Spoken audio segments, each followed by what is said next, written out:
Hello, lovely people. How are we? So the other day I was going through a difficult experience and I was sitting there feeling like I had no idea how to get out of this situation. I felt like there was no guidance and I felt like there was no way out of the situation. So as you do, I started to casually just read through my journal. And I was flicking through the pages and I came across an entry. And then I realized that I had been through pretty much that exact same experience that I was going through right now before a few months ago. And at the bottom of the page, I had in capital writing, solution, and then semicolon, and I had written some sentences below that about what had helped me maybe a few days later, or what had become of that difficult situation, or what had relieved that situation. And so that very same solution that I had written, I applied to the current issue.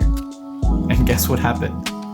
It worked the same effect. It was past me looking out for future me with specific tailored advice for my situation. Something I feel like a lot of people forget, myself included, is that humans forget. We forget that we've been through a lot of different experiences and we forget that we build techniques against these experiences. We don't realize it, but our best life coach, our best mentor, is actually ourselves. A lot of people get stuck in a trap because they keep repeating the same mistakes and enter this sort of negative feedback loop. I too was caught in that trap. We go through problems and again we make the same mistake.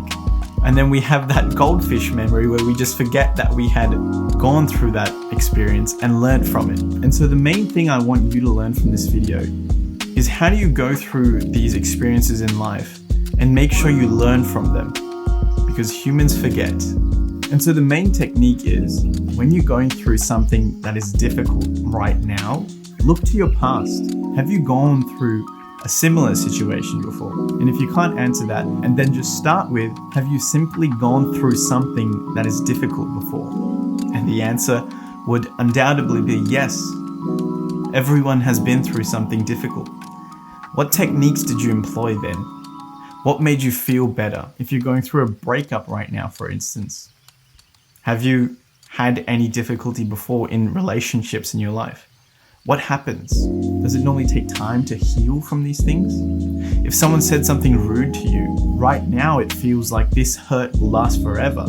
But when you look to your past, do you remember, do you still feel the same intensity of that hurt feeling as you did when that person said it however many days, weeks, or years ago? No, it eventually fades. So your past has all these answers that you can extract from, all this rich information. So if you feel dumb or stupid right now, past you is actually quite wise.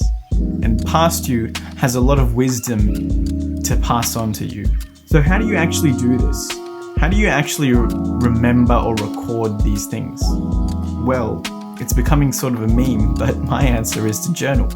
But the simpler answer is just to record, and that can be in any way that you see fit. Some of my friends record themselves talking to themselves when they drive, and no, that's not a sign of a mental health disease. That's very normal, I think, because it keeps a record of how you're thinking at a certain time period.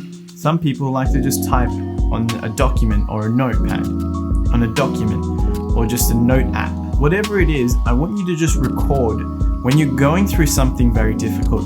Type, write, speak precisely what's going on. What are you feeling? What's the actual event? What emotion is it making you feel? Why does that emotion come up? Be very specific and try and define the problem. Now that's going to do a couple things. Number one, it's going to be like venting. You get to just vent out this issue, this problem. And then number two, now you have a record of, on this date, when you were this age, this issue caused you grief.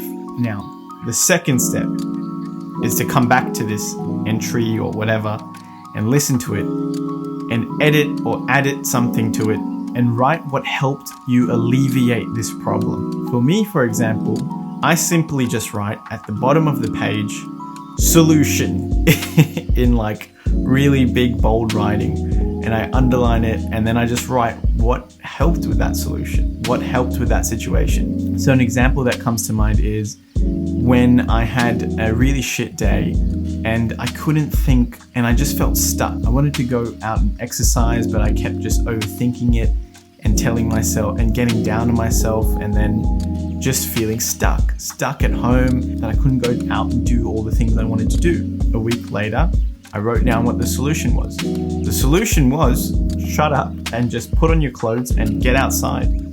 That was it. And now every time I feel like that, which is sometimes quite common, and now every time I feel like that, I can look at that entry and say, oh, the solution to my overthinking is just to have more action.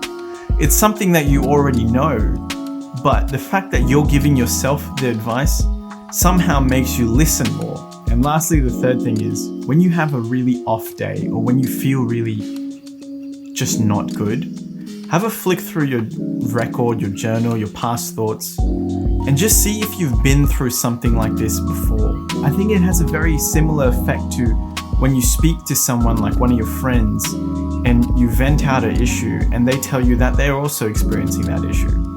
It sort of makes you feel like you're not the only one anymore. And I know it's your past self that you're comparing yourself to, but it still makes you feel like this isn't an isolated, or you aren't as alone as you think you are. There is a past version of yourself that also went through that.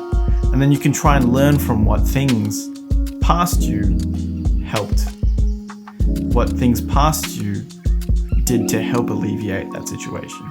A side point I want to make is that this practice can also be used for sort of good things. And what I mean by that is, you can document things that just make you happy. I feel like sometimes I'd speak to people, and when I ask them what do they enjoy doing, sometimes people would just tell me, oh, they don't know. They don't really know. They just go to work, then they come home, and then they don't really know what makes them happy or what they enjoy doing. So you can also use this technique to document when you're feeling happy. Document what it is exactly that you're doing. What are you doing when you're feeling happy? Are you having some coffee? Are you sitting outside? Are you with your friends? And pay very close attention to that. This helps you sort of learn more about you. And getting to know yourself always will lead to you becoming a better version of yourself. Alright, that's it for today's video. Please like and subscribe if you thought this video was helpful or you related to it. Liking and subscribing helps other people see the video, and hopefully it helps more and more people. Until next time, you kings and queens.